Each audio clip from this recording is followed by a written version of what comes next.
അസ്സലാമു അലൈക്കും വറഹ്മത്തുള്ളാഹി. 10th ചാപ്റ്ററിൽ ലീഡർഷിപ്പിനെ പറ്റിയാണ് പറയാൻ പോകുന്നത്. അപ്പോൾ അതിൽ എന്താണ് ലീഡർഷിപ്പിൻ്റെ മീനിങ്, ഗ്രൂപ്പിൽ അല്ലെങ്കിൽ ഒരു ഓർഗനൈസേഷനിൽ ലീഡർഷിപ്പിൻ്റെ ആവശ്യകത എന്താണ്, പിന്നെ ലീഡർഷിപ്പിൻ്റെ ട്രൈറ്റ്സ് എന്താണ്, പേഴ്സണാലിറ്റി ട്രൈറ്റ്സ് എന്താണ്, ഇതൊക്കെ കുറിച്ചാണ് പറയുന്നത്. അപ്പോൾ ആദ്യമായിട്ട് എന്താണ് leadership? Meaning of leadership is the ability to influence and guide individuals or group. ഒരു ഗ്രൂപ്പിനെ അല്ലെങ്കിൽ ഒരു വ്യക്തിയൊക്കെ ഗൈഡ് ചെയ്യാനും അവരെ ഇൻഫ്ലുവൻസ് ചെയ്യാനുള്ള ഒരു കഴിവിനാണ് ലീഡർഷിപ്പ് എന്ന് പറയുന്നത്. അത് കൂടുതൽ എംപ്ലോയീസിനെ ഓർഗനൈസേഷൻ്റെ ഗോളിനനുസരിച്ച് മുന്നോട്ട് കൊണ്ടുപോകാൻ സഹായിക്കുന്നു. അത് ഓർഗനൈസേഷൻ്റെ സക്സസ്സിൽ വലിയ പങ്കും വഹിക്കുന്നുണ്ട്. അപ്പോൾ ഓർഗനൈസേഷൻ ഡെഫിനിഷൻ എന്ന് പറഞ്ഞാൽ ലീഡർഷിപ്പിൻ്റെ ഡെഫിനിഷനാണ്. Leadership is the process of influencing others to work willingly towards the achievement of ഓർഗനൈസേഷൻ്റെ ഒബ്ജക്റ്റീവ്സ്. ഒരു ഓർഗനൈസേഷൻ്റെ ഒബ്ജക്റ്റീവുകളുടെ അച്ചീവ് ചെയ്യാൻ വേണ്ടിയിട്ട്, അല്ലെങ്കിൽ ഓർഗനൈസേഷൻ്റെ ഗോളുകൾ അച്ചീവ് ചെയ്യാൻ വേണ്ടിയിട്ട് അതിന് ആഗ്രഹത്തോടെ വർക്ക് ചെയ്യാൻ വേണ്ടി ഒരു ടീമിനെ അല്ലെങ്കിൽ ഒരാളെയൊക്കെ ഇൻഫ്ലുവൻസ് ചെയ്യുന്നൊരു പ്രോസസ്സിനാണ് ലീഡർഷിപ്പ് എന്ന് പറയുന്നത്. അപ്പം ലീഡർഷിപ്പിൻ്റെ നാച്ചുറലുകൾ എന്ന് നോക്കാം. അത് സിറ്റുവേഷനിലായിരിക്കും. ലീഡർഷിപ്പ് സിറ്റുവേഷനിലായിരിക്കും. ഓരോ സാഹചര്യത്തിനനുസരിച്ച് അത് മാറിക്കൊണ്ടിരിക്കും. പിന്നെ influence based not authority based. അപ്പം ലീഡർഷിപ്പ് ഓരോരുത്തർക്കും അല്ലെങ്കിൽ ഒരു ടീമിന് എങ്ങനെ ഇൻഫ്ലുവൻസ് ചെയ്യാൻ സാധിക്കുന്നതിനനുസരിച്ചാണ്. അതിൽ അതോറിറ്റി ഒരു മാറ്റർ ആയിരിക്കില്ല. പിന്നെ നെക്സ്റ്റ് ഗോൾ ഓറിയൻറ്റഡ് ആയിരിക്കും. ലീഡർഷിപ്പ് എപ്പോഴും ഒരു ഓർഗനൈസേഷനിലാകുമ്പോൾ അതിൻ്റെ ഗോൾ അച്ചീവ് ചെയ്യാൻ വേണ്ടിയിട്ടായിരിക്കും ഉണ്ടാവുക. പിന്നെ ഇന്റർപേഴ്സണൽ പ്രോസസ്സാണ്. രണ്ട് ആളുകൾ തമ്മിൽ ഒരാൾ മറ്റൊരാളെ ഇൻഫ്ലുവൻസ് ചെയ്യുമ്പോൾ രണ്ട് ആളുകൾ തമ്മിലുള്ളൊരു പ്രോസസ്സാണ്. ഇനി അടുത്തത് ഈ ലീഡർഷിപ്പിൻ്റെ ഇമ്പോർട്ടൻസ് എന്ന് പറയുന്നത്, leadership is important because it guides and motivates employees. ഒരു കമ്പനിയിൽ അല്ലെങ്കിൽ ഒരു ഓർഗനൈസേഷനിലെ ആളുകളെ മോട്ടിവേറ്റ് ചെയ്യാനും അവരെ ഗൈഡ് ചെയ്യാനും സഹായിക്കുന്നു. പിന്നെ ആളുകൾ തമ്മിലുള്ള ഡിസിപ്ലിൻ അല്ലെങ്കിൽ ഒരു കമ്പനിയിലെ ഡിസിപ്ലിന് അല്ലെങ്കിൽ അതിൻ്റെ ഓർഡറൊക്കെ മെയിൻറ്റെയിൻ ചെയ്യുന്നത് ലീഡർഷിപ്പിലൂടെയാണ്.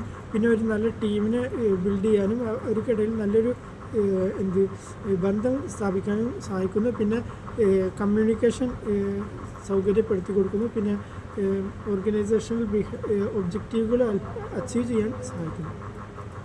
അടുത്തത് ലീഡർഷിപ്പ് സ്റ്റൈലുകളാണ്. വ്യത്യസ്ത സ്റ്റൈൽ ഓഫ് ലീഡർഷിപ്പ് ഉണ്ടായില്ല. ഒന്നാമത്തത് ഓട്ടോക്രാറ്റിക് ആണ്. Leader takes all decision.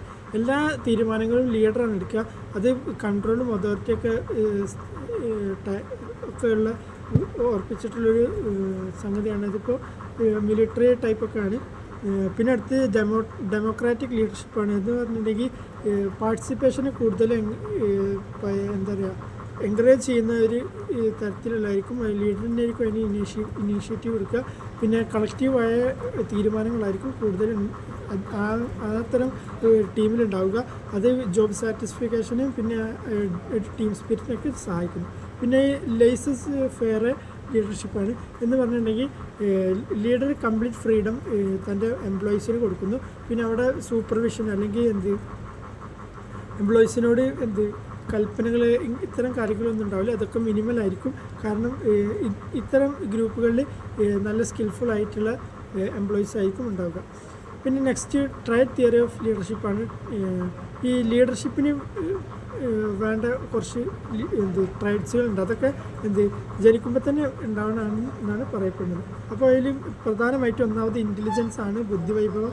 അപ്പോൾ ആദ്യമായിട്ട് ഒന്നാമത്തെ ഇൻ്റലിജൻസ് ആണ്. പിന്നെ സെൽഫ് കോൺഫിഡൻസ് എന്ന് പറഞ്ഞിട്ടുണ്ടെങ്കിൽ ലീഡറായിരിക്കുമ്പോൾ നമ്മൾ സ്വയം നല്ല കോൺഫിഡൻ്റ് ആയിരിക്കണം. എന്നാലാണ് നമ്മുടെ ടീമിലുള്ള ആൾക്കാരെ ഇൻഫ്ലുവൻസ് ചെയ്യാനും അവർക്ക് കോൺഫിഡൻസ് വരാൻ സാധിക്കുള്ളൂ. പിന്നെ ഇൻറ്റഗ്രിറ്റി, ഉദ്ഗ്രഥനം എന്ന് പറഞ്ഞിട്ടുണ്ടെങ്കിൽ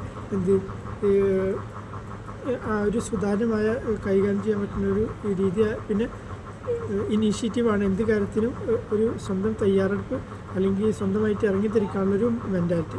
പിന്നെ അടുത്തത് behavioural theories of leadership. Behavioural തിയറികളാണ്. ബിഹേവിയറിനെ കൂടുതൽ എംഫസൈസ് ചെയ്തിട്ട് അല്ലെങ്കിൽ ട്രൈറ്റ്സിനെക്കാട്ടും ബിഹേവിയർ നോക്കിയിട്ടുള്ളതാണ്. അപ്പോൾ ഒന്നാമത്തെ ടാസ്ക് ഓറിയൻറ്റഡ് ബിഹേവിയർ എന്ന് പറഞ്ഞിട്ടുണ്ടെങ്കിൽ ഒരു പ്രത്യേക ടാസ്ക് അച്ചീവ് ചെയ്യാനുള്ളൊരു മെൻറ്റാലിറ്റി. പിന്നെ റിലേഷൻഷിപ്പ് ഓറിയൻറ്റഡ് ബിഹേവിയർ എന്ന് പറഞ്ഞാൽ രണ്ട് ആളുകൾ തമ്മിലുള്ളത് ഇത് ബന്ധം നോക്കിയിട്ടുള്ള ബിഹേവിയർ. പിന്നെ അടുത്തത് contingency theory of leadership. Contingency theory എന്ന് പറഞ്ഞിട്ടുണ്ടെങ്കിൽ leadership effective depends on situation. ഓരോ സിറ്റുവേഷൻ അനുസരിച്ച് ലീഡർഷിപ്പ് അല്ലെങ്കിൽ അതിൻ്റെ ട്രയൽസ് അല്ല, ലീഡർഷിപ്പിൻ്റെ രീതി മാറിക്കൊണ്ടിരിക്കണം. അപ്പോൾ ഒരു സിംഗിൾ സ്റ്റൈൽ ഓഫ് ലീഡർഷിപ്പ് എന്താകാൻ പറ്റില്ല, എല്ലാ സിറ്റുവേഷനും നമുക്ക് യൂസ് ചെയ്യാൻ പറ്റില്ല. അപ്പോൾ അതിൽ മാറ്റങ്ങൾ വരുത്തിക്കൊണ്ടിരിക്കണം. ഇത് നമ്മുടെ ചുറ്റുപാടുകളെ സ്വാധീനിക്കാൻ സഹായിക്കുന്നു. പിന്നെ മോഡേൺ ലീഡർഷിപ്പ് അപ്രോച്ചസ്, മോഡേൺ രീതികളാണ് പറയുന്നത്. ഒന്നാമത്തെ ട്രാൻസ്ഫോർമേഷനാണ്. അത് ആളുകളെ മോട്ടിവേറ്റ് ചെയ്യുകയും തൻ്റെ കൂടെയുള്ള ആളുകളെ ഇൻസ്പയർ ചെയ്യിക്കുന്ന രീതിയാണ്.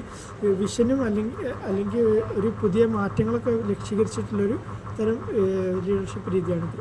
ഇനി നെക്സ്റ്റ് ട്രാൻസാക്ഷൻ ലീഡർഷിപ്പാണ്. അത് പണിഷ്മെൻറ്റുകൾ കൊടുക്കുക, പിന്നെ സ്ഥിരമുള്ള റുട്ടീൻ പെർഫോമൻസുകൾ ഫോക്കസ് ചെയ്തിട്ടുള്ളതാണ്.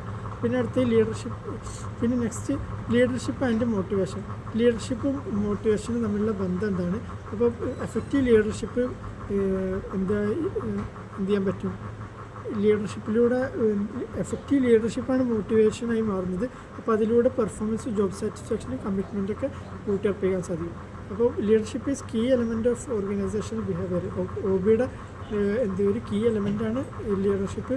അപ്പോൾ എഫക്റ്റീവായ ലീഡർഷിപ്പ് ഓർഗനൈസേഷൻ്റെ സക്സസ്സിനെ സഹായിക്കുകയും പിന്നെ